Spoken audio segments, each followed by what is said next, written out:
Merci aussi pour mettre des mots sur finalement des choses que nous avons vécues et que nous vivons encore. La question que je me pose, c'est quels seraient les scénarios du futur?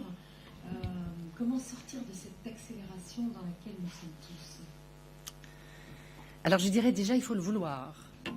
Il faut le vouloir, et le vouloir, ça peut coûter quelque chose, parce que ça, vous vous apercevez que si vous, quelque part, je ne veux pas dire si vous cessez d'accélérer, mais si vous cessez d'être au minimum accéléré suffisamment pour rester au même niveau, vous pouvez décrocher rapidement. Et le décrochage peut se faire très rapidement. Donc ça veut dire que déjà, il faut le vouloir, cesser d'accélérer. Et c'est le principal, mais ça implique des remaniements forts. Alors, c'est pour ça que votre question, je ne sais pas trop comment la prendre, parce que ça signifie qu'on pourrait imaginer qu'on souhaiterait décélérer, mais en gardant tout ce qu'on a, et tout ce qu'on fait, et tout ce qu'on, tout ce qu'on est arrivé à réaliser, etc. Mais en fait, non. Pour arriver à maintenir ça, vous êtes obligé de continuer à accélérer. Sauf si vraiment, à un moment donné, vous pouvez vivre sur...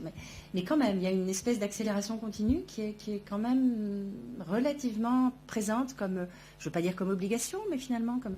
Voilà, donc ça veut dire que décélérer, ça veut dire faire des choix, ça veut dire faire des choix. Et ça veut dire que faire des choix, et notamment savoir que vous ne pouvez pas tout bien faire des différents registres de votre existence, parce que c'est trop prenant de tout bien faire, et en même temps de rester, je dirais, à un niveau important, à un niveau qui est celui que vous voulez, sur chacun des registres. Je ne sais pas si je réponds à votre question, mais c'est... Sur un plan plateau, vers quoi pourrait-on aller d'autre? Où les choses ne se jugent pas simplement, justement, sur le registre de la performance, sur le registre de la visibilité, sur le registre de ce qui se donne à voir comme ça dans l'immédiat, et donc qui préserve un espace justement d'intériorité, de possibilité d'être différemment des autres, d'être... Dans le livre sur les tyrannies de la visibilité, là, vous avez un texte d'Eugène Henriquez qui est un très beau texte sur justement sur cette possibilité d'être quelqu'un qui vit au niveau de l'intériorité et qui ne recherche pas ni cette accélération, ni cette quête de visibilité, etc. Donc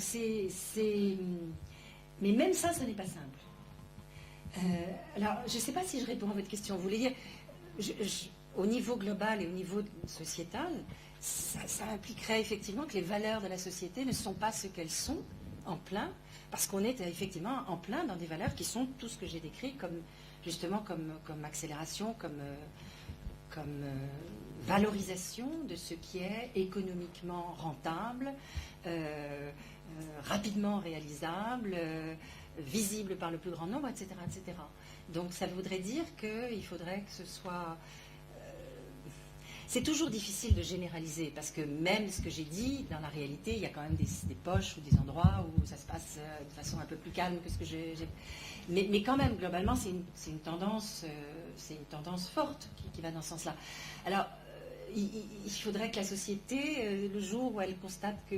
Ça ne veut rien dire, une société qui constate, mais qu'un certain nombre de gens constatent qu'il y a peut-être plus à perdre qu'à gagner à vivre comme ça, et des mouvements de retrait. Il y a par exemple un mouvement dans l'histoire de l'accélération qui s'appelle le slow, je sais pas quoi, le slow mouvement. On s'aperçoit en fait que ça touche très très peu de choses et que c'est essentiellement c'est des gens qui se réunissent pour bien manger et prendre le temps de bien manger, et parce qu'en réalité le slow, ils peuvent absolument pas le mettre en place dans la vie actuelle, parce que la vie actuelle, on ne peut survivre que si effectivement on va très vite et qu'on peut pas comment? Slow food, oui, c'est la slow food. Mais on fait beaucoup de bruit avec ces histoires de contre-mouvements qui en réalité se réduisent à très peu de choses, très très peu de choses, et qui ne touchent pas le cœur de la vie économique. Ils sont des mouvements de réaction très partiels. Donc je pense, enfin bon, pour finir, je pense que comme on est effectivement dans une société totalement globalisée et que beaucoup de parties du monde contemporain sont encore en train d'essayer d'acquérir notre mode de vie et notre standing social, etc., économique et tout, tant que cette uniformisation-là ne sera pas faite un minimum, de toute façon, on continuera à courir pour ne pas être comment dire, dépassé par des économies plus puissantes et qui du coup vont nous réduire à rien, etc. Enfin, il y a tout un jeu de compétition globalisée qui est derrière et qui sous-tend ce rythme de vie et cette façon de vivre aussi. On aurait pu connaître ce genre d'accélération quand il y a eu l'automobile, quand il y a eu... Il y a un coût de pathologie de l'hypermodernité qui est quand même élevé. Il y a vraiment par exemple, la montée en régime de la dépression est quand même très, très fort. Hein. La dépression, c'est vraiment l'envers de tout ça, c'est-à-dire c'est la façon dont l'organisme est là, dans l'univers professionnel, ça se voit quand même beaucoup. Il y a vraiment des pathologies du ralentissement, enfin, dans lequel la dépression, c'est le ralentissement du temps, entre autres, et des pathologies, et des dépressions d'épuisement, qui ne sont donc pas les dépressions avec une atteinte à l'image de soi, avec des dépressions dans les deux pôles de la dépression, où il y a d'un côté, vous savez, on a une atteinte à l'image de soi, la tristesse, je suis nulle, je suis mauvais, etc. Et puis plus de plaisir, la vie en noir et blanc, etc. Et de l'autre côté, le ralentissement, dépression d'épuisement, c'est le ralentissement, le reste, non. C'est-à-dire, on rappelle les psychiatres, ils disent non, je ne me sens pas nulle du tout, mais, enfin, parlant de patients, je ne me sens pas nulle du tout, mais par contre, si j'avais pas 500 000 trucs à faire comme ça et que je ne peux plus y arriver, je ne serais pas dans l'état où je suis. Donc, malgré tout ça, il y a un coût quand même très fort. Et cela étant, vous parliez de l'automobile. Bah oui, l'automobile, c'est continu, cette histoire de la vitesse et de l'accélération. C'est continu. Là, ce qu'il y a, c'est qu'on est arrivé à un stade presque d'instantanéité entre l'émission de la demande et la réponse. Il n'y a plus d'écart entre vous envoyez votre mail et tac, l'autre, votre document complet, il l'a en un quart de seconde. Donc, il n'y a plus d'écart du tout. Et on n'admet plus qu'il n'y ait plus d'écart, d'ailleurs, en fait. Quand vous êtes en panne de mail, etc., vous trouvez ça intolérable. C'est impossible. Enfin, il y a donc, c'est pour ça qu'en fait, alors, vous aviez terminé en disant... Oui, oui. Oui. Vous avez accepté qu'un service, à un instant T, vous avez un jouet, votre public, qui est l'ordinateur, ou le mail, ou ce que vous voulez, et à un moment donné, il faut apprendre à l'utiliser. Il faut apprendre accepter à certains moments de perdre du temps pour ensuite mieux faire face aux différentes facettes du temps et des tâches, etc. Oui, vous avez raison. Non, mais la question de la maturité, vous avez raison. Bien sûr, ça... Alors, il y a aussi, j'allais dire, bon, il y a des situations économiques dans lesquelles on a plus de possibilités de ça et des situations économiques dans lesquelles on a moins. Mais bon, à ce moment-là, il faut rester dans les situations en question, bien sûr. Toutes ces parties prenantes qui trouvent... Votre question. Les champs de valorisation réciproque de la personne et du corps social au travail, c'est-à-dire ce que la personne apporterait qui valorise le corps social et vice-versa. Il y a tellement de valorisation des personnes dans les sphères, mais dans les sphères professionnelles, quelles qu'elles soient.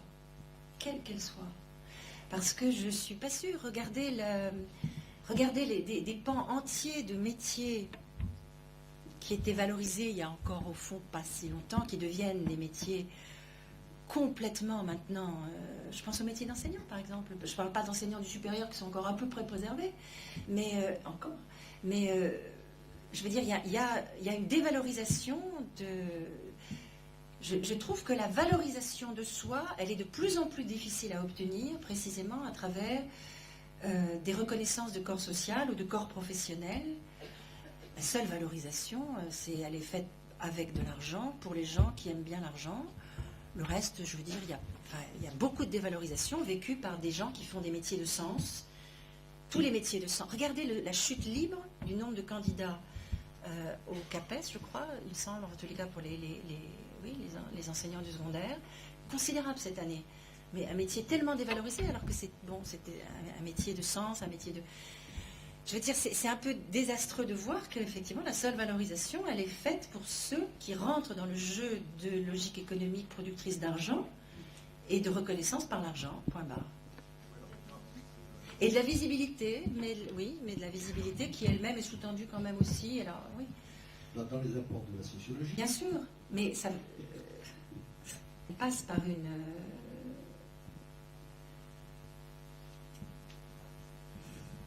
elle passe par une moins grande adhésion quand même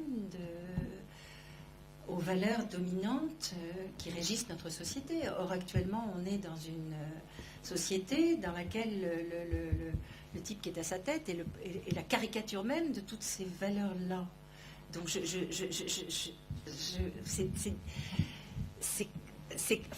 ne sais pas, effectivement, je reste dans le diagnostic, mais on ne peut pas ne pas voir qu'effectivement, toutes les institutions professionnelles productrices de sens et qui sont là pour garder le sens, pour donner le sens, etc., sont vraiment très, très, très mises à mal. Que ce soit la justice aussi, enfin, je veux dire, toutes, vous les prenez les unes après les autres, elles sont d'abord de plus en plus privées de moyens, de plus en plus critiquées quand au moindre problème qui se produit, et avec une logique qui continue complètement de plus belle à les dévaloriser au profit de...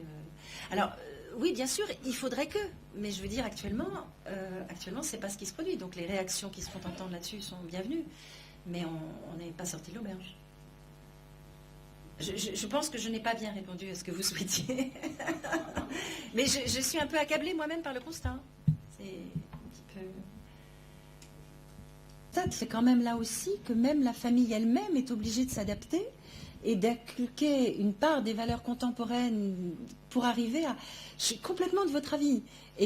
Mais je constate qu'il y en a quand même nettement moins qu'avant. Au sens où, précisément, pour survivre dans l'époque actuelle, les valeurs qui sont inculquées sont parfois des valeurs qui ne sont pas que de résistance ou de durabilité, enfin toutes les valeurs de long terme, on pourrait dire, qui étaient données avant. Il y a quand même une évolution observée par les sociologues sur ce que transmettent les familles. Il y a une évolution très nette. Et effectivement, dans l'exemple que j'ai pris, là, rapporté par Sénet, où on voit ce jeune cadre désespéré de ne pas pouvoir transmettre à ses enfants les valeurs auxquelles il était lui-même attaché et que son propre père lui avait transmis, il y a aussi cette évolution avec des métiers, des dispersions, déstructurés, déménagements, etc. Mais sur le fond, vous avez complètement raison. Sur le fond, vous avez raison. Mais dans les faits de ce qu'on constate des familles, il y a un peu moins cette transmission de ces valeurs-là qu'il n'y avait avant. Il y a plus de transmission de valeurs d'adaptabilité, de faire sa place, etc. Il y a plus de ça. Une dernière question. Oui.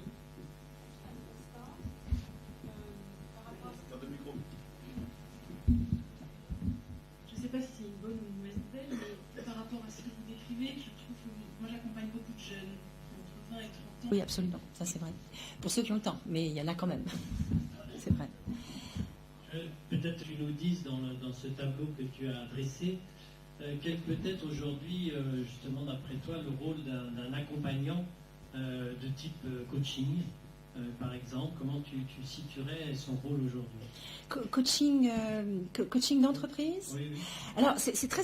Oui, enfin, de gens qui sont dans les organisations, dans les entreprises. Alors, oui, j'ai travaillé récemment avec 2 coachs pour qui j'ai une très grande, à la fois admiration, confiance, etc., et qui me racontaient comment, justement, ils rencontraient ces profils de personnes très investies dans des métiers, justement, dans le genre de ce que je décrivais, c'est-à-dire où ils sont hyper speed, hyper pris, ils gagnent très très bien leur vie, etc., mais ils sont complètement pompés, vidés, etc., et comment ils les aidaient, en fait, à arriver à retrouver des façons de vivre en décrochant de ce milieu quand ils ne peuvent plus.